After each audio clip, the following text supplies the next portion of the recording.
사람은 한 번 죽으면 끝입니다. 사망의 길은 한 번 가면 다시는 되돌아올 수 없는 일방통행길입니다. 그러나 예수님께서는 한 번 가면 다시는 돌아올 수 없는 그 사망의 길을 되돌아서 다시 오심으로 해서 당신이 그냥 사람이 아니라 바로 하나님이신 것을 증명하셨습니다. 그리고 당신의 공생의 3년 동안에 가르치셨던 천국 복음이 그저 말뿐인 게 아니라 진실이신 것을, 사실인 것을, 진리인 것을 증명해 내셨습니다. 예수님께서 부활하셨다고 하는 증거는 수도 없이 많습니다. 하지만 오늘은 두 가지만 묵상하려고 합니다. 첫째로 예수님이 부활하신 첫 번째 증거, 제자들의 변화입니다. 예수님 고난받으실 때에 12 제자들은 다 어디로 가 있었습니까? 가룟 유다는 스승을 판 돈을 헤아리고 있었을 것입니다. 수제자 베드로는 계집종 앞에서 3번씩이나 부인하고 있었습니다. 예수님이 가장 사랑받던 요한이라고 하는 사람은 자기 신분이 탄로나니까 그만 제 입은 옷도 제대로 추스리지 못하고 벌거벗고 도망갔다고 사실은 그가 쓴 요한복음에 기록되어 있습니다. 3명은 그렇다 치고 나머지 9명은 다 어디 있었습니까? 성경 예수님께서 고통당하시던 그 장면을 아무리 뒤집어 봐도 9명의 이름은 어느 구석에도 한 명도 나타나지 않고 있습니다. 아마도 겟세마네 동산에서 예수님 체포당하시던 그 순간에 혼비백산에서 다 도망가 버리고 다시는 돌아오지 않았던 것 같습니다. 그런데 놀라운 것은 그 비겁하고 어절철한 제자들이 며칠 후에는 완전히 사람들이 달라져 있었다는 사실입니다. 계집종 앞에서도 두려움 떨면서 3번씩이나 저주하며 부인하던 수제자 베드로가 성전 앞에서 이렇게 담대하게 설교합니다. 너희가 법 없는 자들의 손을 빌어 예수를 못 박아 죽였으나 하나님께서 사망의 고통을 풀어 살리셨도다. 사도행전 2장 23절입니다. 너희가 살인한 자는 놓아주고 도리어 생명의 주를 죽였도다. 그러나 하나님이 그를 죽은 자 가운데서 다시 살리셨으니 이 일에 우리가 증인이로다. 증인이라는 헬라어 단어의 뜻은 순교자라는 뜻입니다. 여기에 목숨 걸겠다는 말입니다. 사도행전 3장 13절 이하입니다. 심지어 스승이 죽어가셨던 산헤드린 최고 법정 앞에서도 그는 이렇게 담대하게 외칩니다. 내가 하나님의 말씀을 듣는 것이 옳으냐 아니면 너희 사람의 말을 듣는 것이 합당하냐 너희가 한번 스스로도 판단해 봐라. 어떻게 사람이 이렇게 갑자기 급격하게 변할 수 있었겠습니까? 무엇이 겁장이 베드로로 하여금 이렇게 용기 있고 담력 있는 사람으로 바꿀 수 있었겠습니까? 무엇이 복음을 핍박하던 사울로 하여금 목숨을 걸고 그 복음을 증거하는 사람이 되게 하였습니까? 연약하던 초대교회 성도들이 어떻게 사자밥이 되어 죽어가면서도 찬송을 부를 수 있었겠습니까? 답은 하나밖에 없었습니다. 도덕적 거룩한 결단도 아니고 무슨 도통한 것도 아니고 잠깐 사이 차력술 배운 것도 아니고 바로 부활하신 예수 그리스도를 자신들의 눈을 똑바로 뜨고 그를 만났기 때문이었습니다. 자기들 눈으로 살아계신 주님을 분명히 똑똑히 보았기 때문에 그들은 목숨을 걸고 그 주님을 위하여 살았고 주님을 위하여 죽을 수 있었던 것입니다. 그리고 그렇게 변화된 제자들의 헌신을 통해서 초대교회는 300년이 못되어 로마 제국을 점령합니다. 바로 그 이유 때문에 교회 사가들은 이렇게 적어놓습니다. 예수 그리스도의 부활이 없었다면 제자들의 변화도 없었을 것이다. 변화된 제자들이 없었더라면 초대교회는 아예 존재하지도 않았을 것이다. 제자들의 변화, 초대교회의 존재, 이것은 예수 그리스도의 가장 확실한 증거입니다. 부활의 증거입니다. 두 번째 예수 그리스도의 부활의 증거가 있습니다. 적대자들의 반응입니다. 겁쟁이 베드로가 갑자기 오늘날 예루살렘 성전에서 소리칩니다. 너희가 죽인 예수를 하나님이 살리셨다. 하나님이 살리셨다. 그런데 만일 그 증거 앞에서 대적자들이 어떻게 행동했을까요? 대적자들은 왜 그 베드로의 설교 앞에서 대답을 못하고 있었을까요? 만일 예수께서 다시 살아나지 못했다면, 그래서 그 시신이 예루살렘 근교 어느 곳에 매장이 되었었더라면 아마 그들 중 몇몇 사람들은 달려가서 무덤에서 파내고 시신을 끌고 와서 제자들 앞에 내던지면서 이렇게 말했을 것입니다. 이놈들아, 너희 스승 여기 있지 않아. 어디에서 거짓말하느냐라고 말했을 것입니다. 예수님의 핍박과 고난의 시절, 그 순간들이 그들이 행한, 저지른 그 포악한 행위들을 한번 생각해 보십시오. 예수님이 죽어가시는 그 마지막 순간에도 그들이 행했던 그 극악무도한 행위를 보십시오. 넉넉히 그렇게 하고도 남을 사람들이었습니다. 그럼에도 불구하고 그들은 그렇게 하지 못했습니다. 오히려 갈릴리 촌놈들 앞에서 그들은 이렇게 애걸복걸합니다. 형제들아, 우리가 어찌할꼬? 사도행전 2장 37절입니다. 왜 그렇습니까? 그토록 기세 등등하던 사람들이 어떻게 그렇게 부드러워질 수가 있었습니까? 이유는 딱 하나밖에 없습니다. 예수님은 부활하셨기 때문입니다. 그리고 예수님의 무덤은 비어 있었기 때문이었습니다.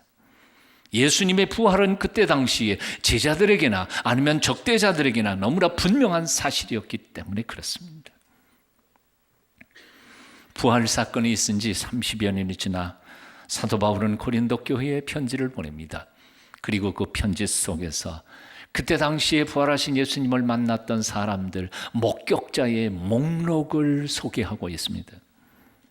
고린도전서 15장 3절 이하입니다. 성경대로 그리스도께서 우리 죄를 위하여 죽으시고 장사 지낸 바 되셨다가 성경대로 사흘 만에 다시 살아나사 게바에게 보이시고 후에 12제자에게와 그 후에 500여 형제에게 일시에 보이셨나니 500명이 한꺼번에 보기도 했다는 겁니다. 그 중에 지금까지 대다수는 살아있으며 목격자가 지금도 살아있다는 겁니다. 한번 생각해 보십시오. 30년 전에 엄청난 사건 목격했으면 그거 기억할까요? 못할까요? 30년 전입니다. 300년 전 얘기도 아니고 사도 바울은 그 목격자들의 이름을 쫙 적어가면서 대부분이 다 살아있다고 말하고 있습니다. 그 편지를 고린도 교회에 보냈을 때 그 편지를 받았던 사람들이 혹은 그 편지가 있음을 아는 사람들이 만일 예수 그리스도께서 부활하지 않았더라면 가만히 있었겠습니까? 그렇게 들판에 들풀처럼 기독교가 온 예루살렘과 소아시아와 로마 지역을 휩쓸고 있는데 그 거짓말을 가만히 두었겠습니까? 한마디로 말해서 예수 그리스도의 부활은 신화가 아니었습니다. 제자들의 조작거리도 아니었습니다. 예수 그리스도의 부활에 대한 역사적 증거와 증인들은 무수히 많습니다. 빈 무덤의 증거, 예수 그리스도의 죽음과 삶의 의학적 증거, 고고학적 증거 얼마든지 많습니다. 몇 시간이라도 토론할 수 있습니다. 히브리서 12장 1절에서는 그래서 이렇게 표현하고 있습니다. 구름같이 둘러싼 허다한 증인들이 우리에게 있다고 고백합니다. 지난 2000년 역사 속에서 처음에는 예수 그리스도의 부활을 의심했다가 스스로 자신들이 자신의 전공 과목을 이용해서 열심히 연구하고 오히려 그 부활을 믿게 된 증인들은 한두 명이 아닙니다. 유명한 벤허의 저자였던, 나중에는 영화가 됐습니다만, 루 월레스 장군도 그 사람이었습니다. 바울의 회심을 쓴 잉걸솔이라고 하는 영국의 철학자, 무신론자들의 사도라고 불렸던 C.S. 루이스, 시릴 존스, 그리고 옥스퍼드 대학 현대사회의 현대사학과 주임이었던 토마스 아놀드 같은 사람들, 구름같이 둘러싼 허다한 증인들이 자신들의 양심과 그리고 인격과 학문과 자신의 전 생애를 걸어놓고 이 예수 그리스도의 부활을 증언하고 있다는 말입니다. 예수님은 분명코 확실하게 완전히 그리고 역사적으로 2000년 전에 다시 부활하셨습니다.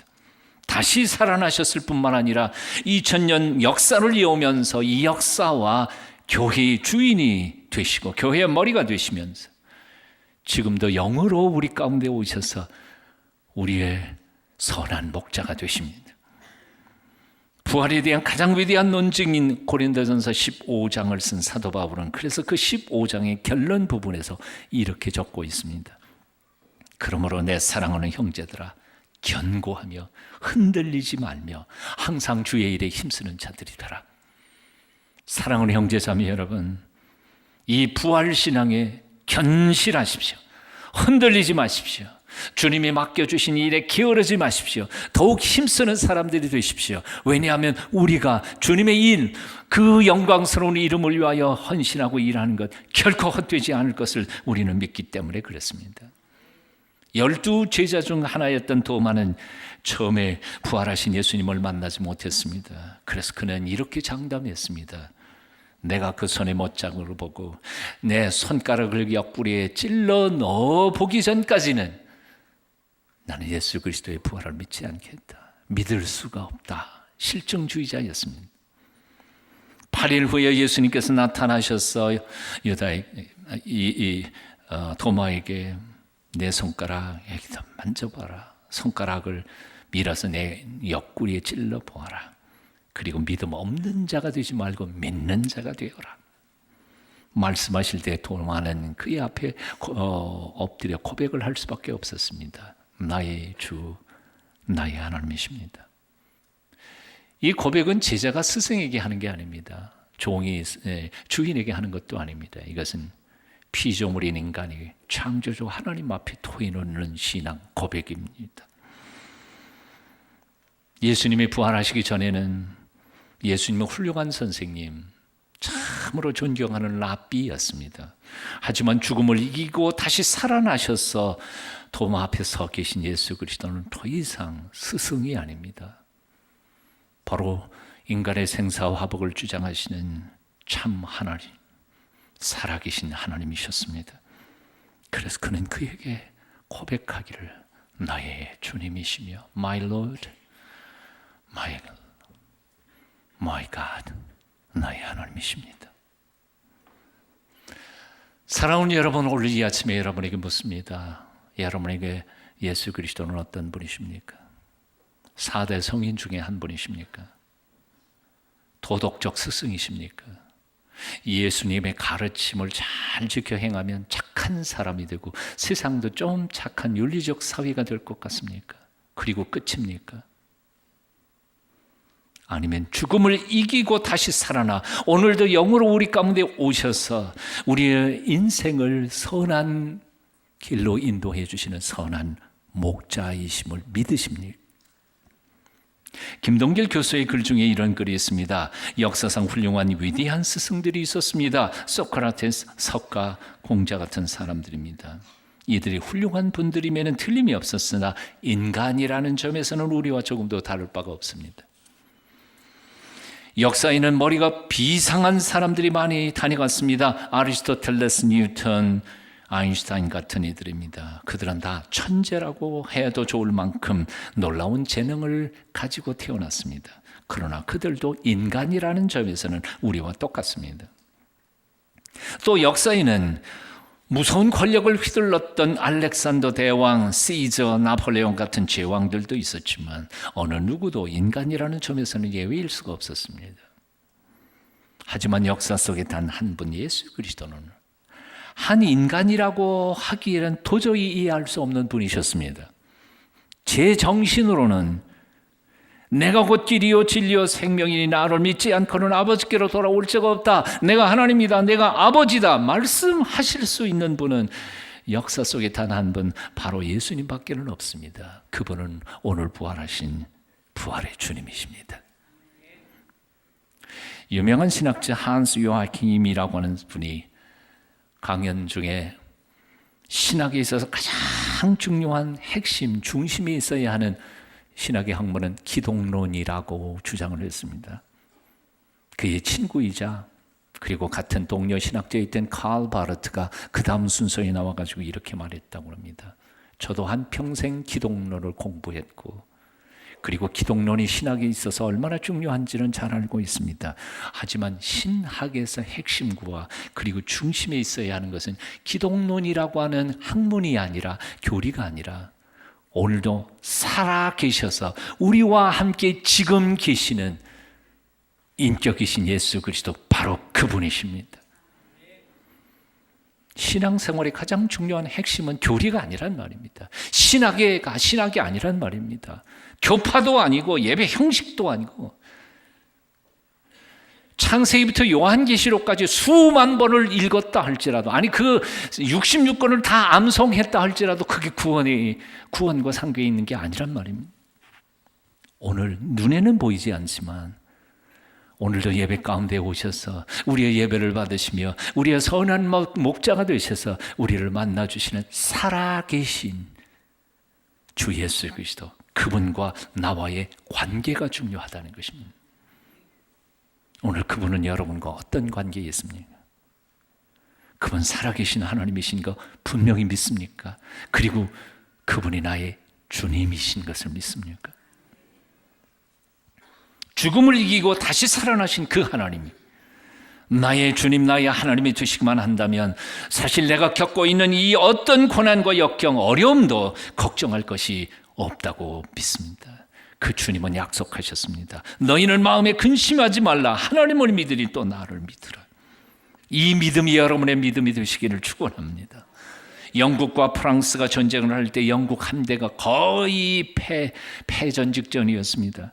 양식도 떨어지고 사기도 꺾이고 더 이상 전쟁을 계속할 수 없는 상황이었습니다. 그때 영국의 한 지휘관이 병사들을 향해 이렇게 소리쳤다고 합니다.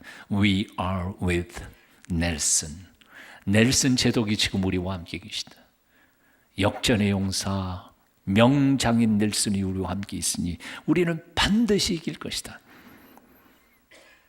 넬슨이 그들을 지휘하고 함께 이 죽음의 자리에 있다는 소식을 듣자 영국 병사들은 용기 백배해서 싸워서 대승을 거두었다고 합니다.